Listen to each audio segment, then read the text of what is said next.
Laptopkey.com. Tu fuente para teclas de teclado de repuesto. Vamos a mostrarte cómo instalar la tecla de tu laptop.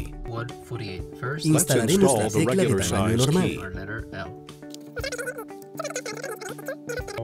Alinea con suavidad los clips de retención, de modo que atrapen los ganchos metálicos del teclado. Aplica presión a las pestañas superiores, de modo que el retenedor de la tecla se enganche en los ganchos metálicos. Coloca el capuchón de goma en el centro. Coloca la tecla sobre los clips de retención. Presiona hacia abajo para enganchar la tecla.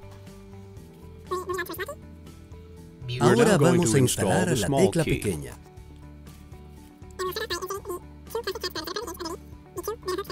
Alinea con suavidad los clips de retención, de modo que atrapen los ganchos metálicos del teclado.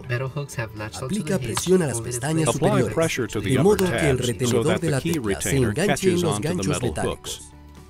Coloca el capuchón de goma en el centro. Coloca la tecla sobre los clips de retención. Presiona hacia abajo para enganchar la tecla.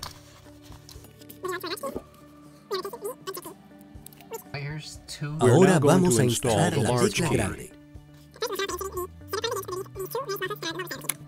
Alinea con suavidad los clips de retención, de modo que atrapen los ganchos metálicos del teclado. Aplica presión a las pestañas superiores, de modo que el retenedor de la tecla se enganche en los ganchos metálicos. Coloca el capuchón de goma en el centro.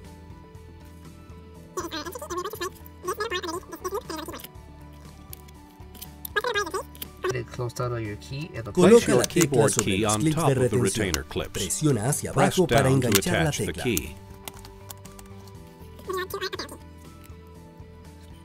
Ahora vamos a instalar la tecla pequeña. Alinea con suavidad los clips de retención, de modo que atrapen los ganchos metálicos del teclado. Aplica presión a las pestañas superiores, de modo que el retenedor de la tecla se enganche en los ganchos metálicos. Coloca el capuchón de goma en el centro. Coloca la tecla sobre los clips de retención.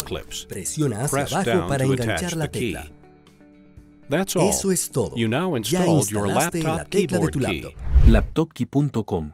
Tu fuente para teclas de teclado de repuesto.